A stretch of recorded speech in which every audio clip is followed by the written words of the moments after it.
Hello, my name is Ben Nelson.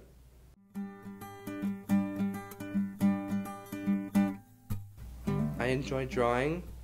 I enjoy surfing the internet on the computer, listening to music on it sometime. And I also like to watch TV. I go to Foothills even though I'm 20 years old. I have autism and I don't feel ready to leave high school yet.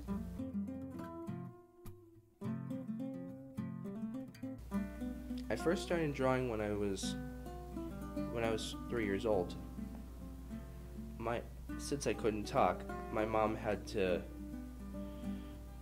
seek help from my teacher in order to solve the problem.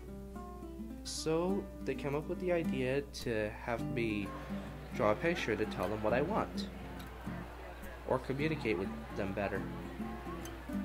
I kind of like to draw cartoon people, animals, and monsters, aliens, and androids.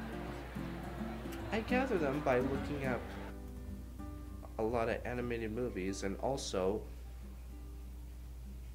but I come up with my own ideas to make them more original by coming up with them in my head. Plus, my brain is sort of like a library of ideas. And it's also, half of it is sort of like a factory when new ideas come in.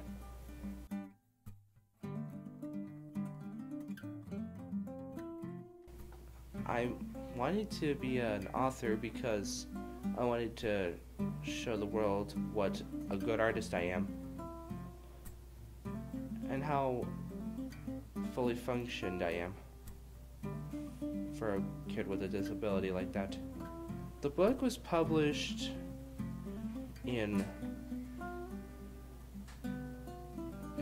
somewhere in 2011 before it was finished.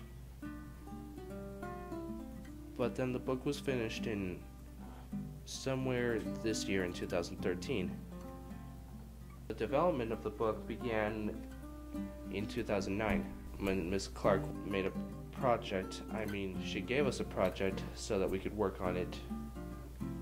It has to do with making children's picture books and such. It's called Little Red Flying Hood, a story based off of Little Red Riding Hood told by the Brothers Grimm. Instead of a human being, the main character is a housefly. And unlike the original story, she doesn't go into the woods alone. She brings two friends with her. She got the idea from her mother. Her two friends' names are Bonnie the honeybee. Unlike real bees who are yellow and black, I made her purple and pink because I guess that would make it look less racist or something. In fact, she has sort of an African American accent. That's what I picture her to sound like. And then there's Franklin the Firefly, who always has his light for his defense against any predator that doesn't like light very much in their eyes. And the obstacles that Red has to face in her little journey are a grumpy badger, the rapids,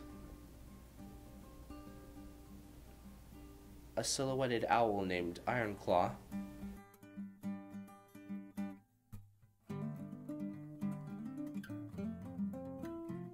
there will be an upcoming comic book series called Metro Misfits that I'll be making. The characters in the story of Metro Misfits are not all human beings. Like Star Wars, the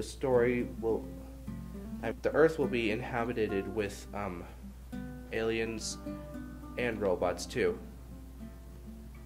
And they were accepted equally with human beings. And also for my next fairy tale, I believe I'll also be coming up with a story that's loosely based on the Boy Who Cried Wolf. However, the story will take place in Africa.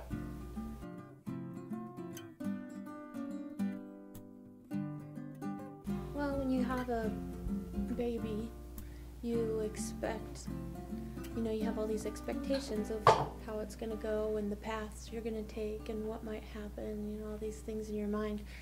And then when you find out your kid has a disability, it's like you're going to a completely different place that you're not prepared for. So then after a while you accept and you see the good side and all that, and then you kind of become like a cheerleader of the disability and of your child, and you just try to learn everything you can. I think he seems to, wherever he goes, people just fall in love with him. And at first they're not sure. Like, I've had to argue with teachers.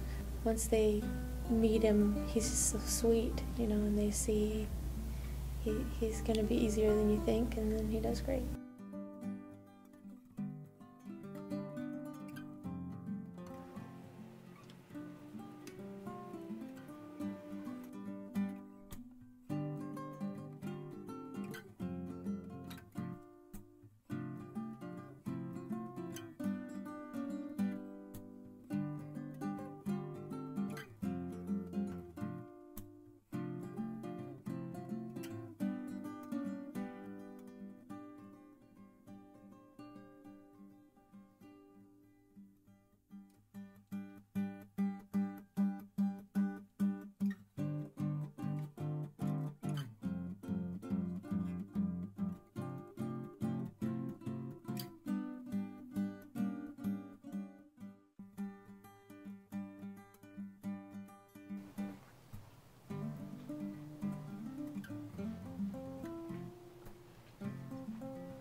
If my disorder was removed, then my personality wouldn't be the same. I wouldn't have the same talent as I've carried since I was little.